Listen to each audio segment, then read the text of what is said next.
ሰላም ጤና ይስጥልን ተመልካቾቻችን እንደምላችኋል ከናሁ ቴሌቪዥን ለዕለተ አርብ ጥር 15 ቀን 2018 ዓ.ም የቀን ዜናዎች ወደ እናንተ የምናደርስበት ጊዜው አሁን ነው።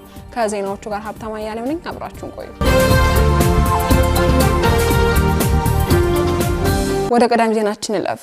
በጋምቤላ ከተማ ላልተወሰነ ጊዜ ሞተር ሳይክል ማሽከርከር ተከለከለ። በጋምቤላ ከተማ ባለው ወቅታዊ የጸጥታ ሁኔታ ምክንያት ከዛሬ አርብ ጥር 15 ቀን 2018 ዓ.ም ጀምሮ የመንግስትም ሆነ የግል ሞተር ሳይክሎች ላልተወሰነ ጊዜ ማሽከርከር በጥብቅ የተከለከለ መሆኑን የከተማው አስተዳደር አስታውቋል። በከተማው የሚገኙ ሆቴሎችና ግሮሰሪዎችም አገልግሎት መስጠት የሚችሉት እስከ ምሽቱ 2 ሰዓት ድረስ ብቻ መሆኑን አስተዳደሩ ገልጸዋል። አስተዳደሩ ይህንን የገለጸው በጋምቤላ ከተማ ባለው ወቅታዊ የጸጥታ ሁኔታ ላይ ከተወያየ በኋላ መሆኑን የከተማይቱ የመንግስት ኮሙኒኬሽን ጉዳዮች ምሽቱን ባወጣው መግለጫ አመላክቷል። በጋምቤላ ከተማ ካለፈው ዳር ወር መጨረሻ ጀምሮ በተከሰተ የጸጥታ መደፍረስና ግጭት ቁጥራቸው እስካሁን በይፋ ያልተገለጸ ሰዎች መሞታቸውንና መጎዳታቸውን የኢትዮጵያ ሰብአዊ መብቶች ኮሚሽን ባለፈው ወር አጋማሽ ባወጣው መግለጫ አስታውቆ ነበር። የጋምቤላ ክልል መንግስት መቀመጫ በሆነችው የጋምቤላ ከተማ የተቀሰቀሰው ግጭት ተከትሎ ከምሽቱ 1 ሰዓት በኋላ በሚደረግ የተሽከርካሪና የሰው እንቅስቃሴ ላይ የሰዓት እላፊ የተጣለው ህዳር 30 ቀን 2018 ዓ.ም ነበር። በከተማይቱ የተጣለውም የሰዓት እላፊ ከምሽቱ 2 ሰዓት እስከ ንጋቱ 12 ሰዓት ድረስ እንደሚሆን የክልሉ መንግስት ባለፈው ታህሳስ 15 ውሳኔ ማሳለፉ አይዘነጋም። የጋምቤላ ከተማ አስተዳደር ጥር 14 ቀን 2018 ዓ.ም ካካሄደው ውይይት በኋላ አዲስ ውሳኔን አሳልፏል። የከተማ አስተዳደሩ ላልተወሰነ ጊዜ የሞተር ሳይክል ማሽከርከር ከመከልከሉም በተጨማሪ በከተማው የሚገኙ ባለ 3 እግር ተሽከርካሪ ወይንም ባጃጆች አገልግሎት መስጠት በሚችሉበት ጊዜ ላይም ገደብ ጥሏል ነው የተባለው። በውሳኔው መሰረትም በጋምቤላ ከተማ የሚገኙ ባጃጆች አገልግሎት መስጠት የሚችሉት ከጠዋቱ 1 ሰዓት እስከ ምሽት 1 ሰዓት ብቻ ነው። በጋምቤላ ከተማ የሚገኙ ሆቴሎችና ግሮሰሪዎች አገልግሎት መስጠት የሚችሉት ደግሞ እስከ ምሽቱ 2 ሰዓት ድረስ ብቻ መሆኑንም አስተዳደሩ ጨምሮ ገልጿል። እነዚህ ክልከላዎችና ገደቦችን ጥሶ በተገኘ ማንኛውም ግለሰብ ላይ አስተዳደራዊ እርምጃ የሚወስድበት መሆኑንም የጋምቤላ ከተማ አስተዳደር በመግለጫው አስጠንቅቋል። በአማራ ክልል መንግስትና በአፍሃድ መካከል የተደረሰው የዘላቂ ሰላም ስምምነት ውጤታማ የሚያደርግ ስምምነት ተፈረመ። በአማራ ብሔራዊ ክልላዊ መንግስትና በአማራ ፋኖ ህዝባዊ ድርጅት መካከል የተደረሰው ዘላቂ የሰላም ስምምነት ውጤታማ ማድረግ የሚያስችል ስምምነት ጥር 14 ቀን 2018 ዓ.ም ተፈርሟል። በስምምነት ስነ ስርዓቱ ላይም የሰላም ሚኒስተር መሐመድ ኢድሪስን ጨምሮ የክልሉና የፌዴራል መንግስታት እንዲሁም የሀገር መከላከያ ሰራዊት ከፍተኛ አመራሮችና የአፍሃድ ከፍተኛ አመራሮች ተገኝተውበታል። ሚኒስትሩ በዚህ ወቅት እንዳሉትም በክልሉ የነበረው ግጭት ህዝቡ ሊያገኝ የሚገባውን ልማት ያሳጣና ከፍተኛ ውድመትን ያስከተለ ነው ብለዋል። በዚህም በሰለጠነ ዘመን ከሰላም ይልቅ አፈሙዝ ይዞ መፋተግ ጊዜውን የማይመጥንና በትውልድ ተወቃሽ የሚያደርግ ነው ሲሉም አጽንኦት ሰጥተዋል። ዛሬ ላይ ሰላምን መርጠው ወደ ሰላም መንገድ የመጡ የአፍሃድ አመራሮች ተገቢውንና ለትውልድ የሚበጅ ውሳኔ በመምረጣቸው ምስጋና አቅርበዋል። ሌሎች ቀሪ ኃይሎችም የሰላም አማራጭ እንዲቀበሉ አቶ መሐመድ ኢድሪስ ጥሪ አቅርበዋል። የአፍሃድ ከፍተኛ አመራር ፈንታው ሙሃባ በበኩላቸው ስምምነቱ ለማድረግ ባለፉት ጊዜያት በአፍሪካ ህብረትና በኢጋድ አማካኝነት በህጋዊ መንገድ ስንዋይ ቆይተናል ብለዋል። ስምምነቱ ያለውን የሚያጠናክርና ህጋዊ በሆነ መልኩ የተፈጸመ መሆኑን ነው ያስገነዘቡት። በኢትዮጵያ በማዕድን ማውጣት የተሰማሩ ህፃናት ፍትህ እንደሚያስፈልጋቸው ሂዩማን ራይትስ ዎች አሳሰበ። ዓለም አቀፉ የሰብአዊ መብቶች ተሟጋች ድርጅት ሂዩማን ራይትስ ዎች ትላንት ጥር 14 ቀን 2018 ዓ.ም ባወጣው አዲስ መግለጫ በኢትዮጵያ ከማዕድን ማውጣት ብክለት ጋር በተያያዘ ተጎጂ የሆኑ ህፃናት ፍትህ እንደሚያስፈልጋቸው አሳስበዋል። በኢትዮጵያ ኦሮሚያ ክልል በለጋ ደንቢ የሚገኘው የወርቅ ማውጫ ህፃናት ላይ ለረጅም ጊዜ የሚቆይ የጤና እክል እንደሚያስከትል፣ እናቶች ለውርጃ እንደሚዳረግ በመጥቀስ የአካባቢው ነዋሪዎች ቅሬታ የሚያቀርቡ ድርጅቱ አስታውቋል። በመጪው ሳምንት ስብሰባውን የሚያካሂደው የተባበሩት መንግስታት የህፃናት መብቶች ኮሚቴ በለጋ ደንቢ ወርቅ ማውጫ አካባቢ የሚኖሩ ህፃናትን አሳሳቢ ጤና ሁኔታ እንደሚገመግምም ሂዩማን ራይትስ ዎች ያወጣው መግለጫ አመላክቷል። በፈረንጆቹ የዘመን አቆጣጠር ከ2018 እስከ 2021 መንግስት በአካባቢው ከማዕድን ማውጫ ብክለት ጋር ተያይዞ ከተነሳው ተቃውሞ በኋላ ዘግቶ ስፍራውን ላይ የሚነሱ ስጋቶችን ከተፈቱ ብቻ ዳግም እንደሚከፍት ቃል ገብቶ እንደነበርም አስታውሷል። ነገር ግን ሂዩማን ራይትስ ዎች መንግስት የራሱን የጤና ጥናት ውጤት በመደበቅና ለህዝብ ይፋ ሳያደርግ የወርቅ የማውጣት ስራን መልሶ አስጀምሯል ሲልም ተችቷል። አክሎም የኢትዮጵያ መንግስት የህፃናት መብትን በዓለም አቀፍ ህግ መሰረት ማስከበር አለበት፣ የንግድ ተቋማትን ለሰብአዊ መብት ጥሰቶች አስተዋጽኦ እያደረጉ አለመሆናቸውንም ማረጋገጥ አለባቸው ብሏል። ካሽጎ በየትኛውም ዓለም ሆነው በማንኛውም ሰዓት ለወገኑ የሚደርሱበት ፈጣን የገንዘብ መላኪያ ተከፈተሉ።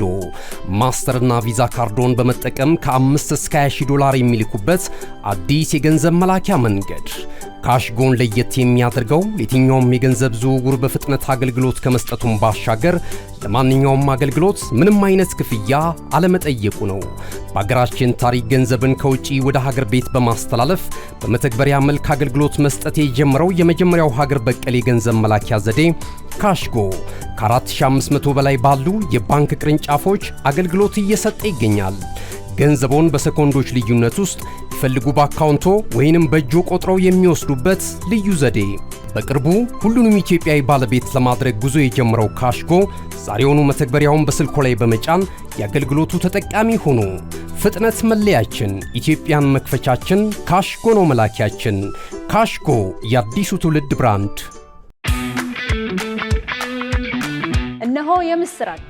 የ10 አየር መንገድ የበረራ ትኬት ለውድ ደንበኞቹ በተቀላጠፈና አስተማማኝ በሆነ መንገድ እያቀረበ ያለው።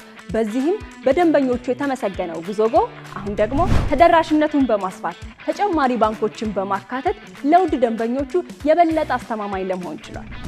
የጉዞጎን አፕሊኬሽን ከአፕ ስቶር ወይም ከፕላይ ስቶር በማውረድ የመነሻና የመድረሻ ከተማዎትን መርጠው ዋጋ አወዳድረው የሀገር ውስጥም ሆነ ዓለም አቀፍ በረራ ማድረግ ካሰቡ የበረራ ትኬቶን ክፍያ በአቅራቢያው በሚገኙ ባንኮች አንድም በአካል በመሄድ ወይም በኦንላይን የክፍያ አማራጮች ክፍያዎትን በመፈጸም የበረራ ትኬቶን በእጅ ያስገቡ።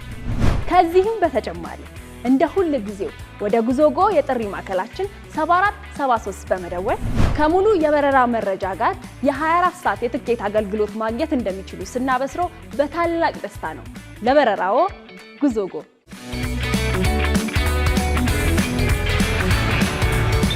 ወደ ውጭ ዜናዎች እናልፋለን። በአፍሪካ ቀንድ በ2026 የሚደረጉት ምርጫዎች የአገራቱን መረጋጋትና የምርጫ ተአማኒነትን የሚመዝኑ መሆናቸው ተመለከተ። ኢትዮጵያ፣ ጅቡቲ፣ ደቡብ ሱዳንና ሶማሌላንድን ጨምሮ በርካታ የአፍሪካ ቀንድ ሀገራት በተያዘ የፈረንጆች 26 ወሳኝ ምርጫዎችን ያካሂዳሉ ተብሎ ይጠበቃል። የእነዚህ ምርጫዎች ውጤትም የአገራቱን የውስጥ ፖለቲካና ቀጠናዊ ሁኔታ እንደሚወስን ይገመታል ሲልም ዶቼ ቬሌ ዘግቧል። በኢትዮጵያ አገራዊ ምርጫ ግንቦት 24 ቀን 2018 ዓ.ም እንደሚካሄድ ቀን ተቆርጦለታል።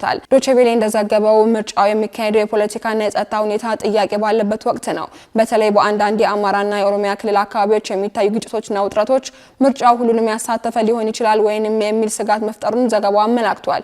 ጅቡቲ እስከ ሚያዝያ 2018 ዓ.ም ድረስ ፕሬዝዳንታዊ ምርጫ ታካሂዳለች ተብሎ የሚጠበቅ ሲሆን አሁን በስልጣን ላይ የሚገኙት የ78 ዓመቱ ፕሬዝዳንት እስማኤል ኦመር ጌሊ ለስድስተኛ ጊዜ ለመመረጥ እየተንቀሳቀሱ ይገኛሉ።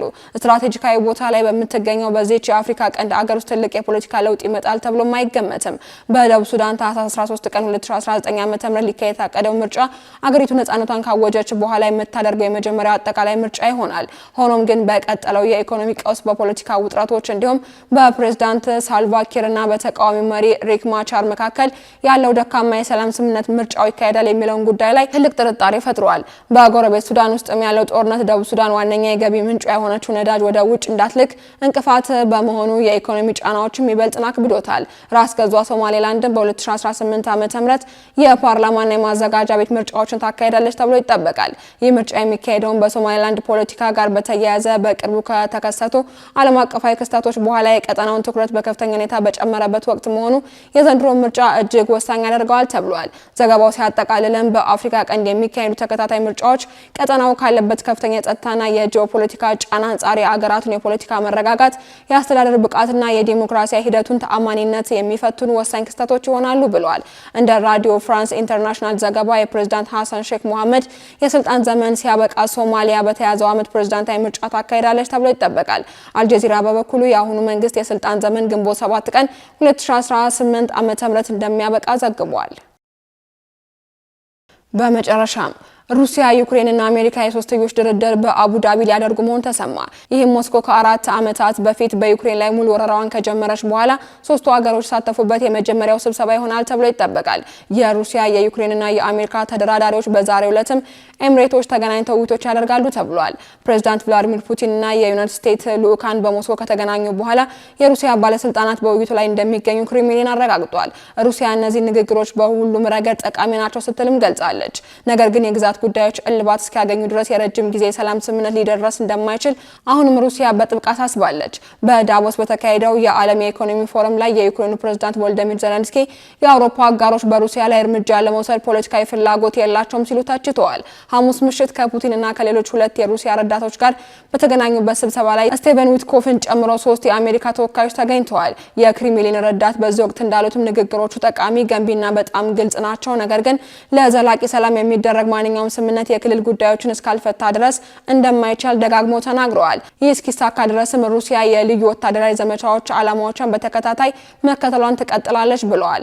አክለውም ፑቲን ሩሲያ ዲፕሎማሲያዊ መፍትሄ ለማግኘት ልባዊ ፍላጎት እንዳላት አጽንኦት ሰጥተዋል። ባለፈው ዓመት በአላስካ በትራምፕና በፑቲን መካከል የተካሄደው የመሪዎች ጉባኤ ዋቢ በማድረግም በአንጆሬስ በተስማሙበት ቀመር መሰረት የግዛት ጉዳይ እስካልተፈታ ድረስ የረጅም ጊዜ ልባት ለማምጣት ምንም ተስፋ የለም ተብሏል። ዱብ ከአሸዋማው ሜዳ ላይ ባዶ እግር ከአሸዋ ይወዳጃል። እዚህ ስፍራ ከአልጋው ላይ ገደም፣ ከኳሱ ጋር ትግል፣ ከሽዋዥቤው ጋር ጩኸት፣ ጀልባ ይጎተታል። ቤተሰብ ታንኳ ይዞ ወደዛ ይከንፋል። እናቶች ይደመማሉ። የፈራው ይመለሳል። አንዳንዱ ለነፍሱ ሕይወት አድን ቦርሳ ያነግታል። የሕፃናቱ ዋና፣ የወጣቶቹ ትዕይንት፣ ድብርት ለሳቅ ቦታውን የሚለቅበት ስፍራ፣ የማታው ካምፋየር፣ የፍየሉ ጥብስስ፣ ጭፈራው ሲደራ ማዶ አሻግረው አማትሮ ቢያዩት የማይጨርሱት ሐይቅ፣ ዋኝቶ የማያቋርጡት፣ ለጀልባ ካፒቴን የማይፈልጉበት፣ እጅን በአፍ የሚያስጭን ልዩ ተፈጥሮ። ፀሐይ ስትወጣና ስትጠልቅ ከውሃ ጋር ተጣምራ የማያቋርጥ ትርኢት የምታሳይበት ውብ ስፍራ።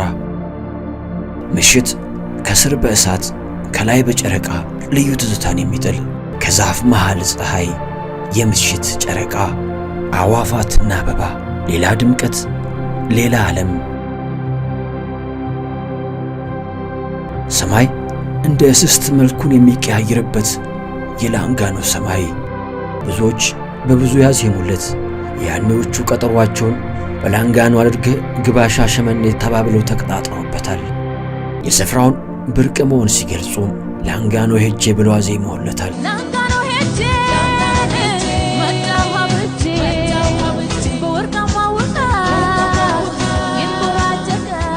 አንዳንዶች የፍቅራቸው መገናኛ ምክንያት ሲያደርጉትም ሐዋሳ ላንጋኖ ለሽርሽር ሄጄ አየውሽ ተባብለውበታል።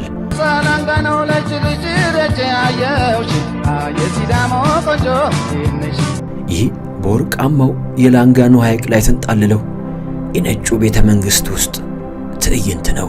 ይህ ሁሉ ድራማ፣ ይህ ሁሉ ትዕይንት ከዚህ ብቻ ይፈጸማል። ይህ ሁሉ ማስታወሻ ከዚህ ብቻ ይሰነዳል። ሮዜታ ማሪና ቢች ሪዞርት። ተመልካቾቻችን ከናሁ ቴሌቪዥን ዕለቱ ያዝንላችሁ የቀን ዜናዎች እስካሁኖቹ ነበሩ። ዜናዎቹ ወደ እናንተ ያደረስኩ አብሬያችሁ ቆየሁት። ሀብታማ እያለሁ ነበርኩኝ። ሰናይ ቀን።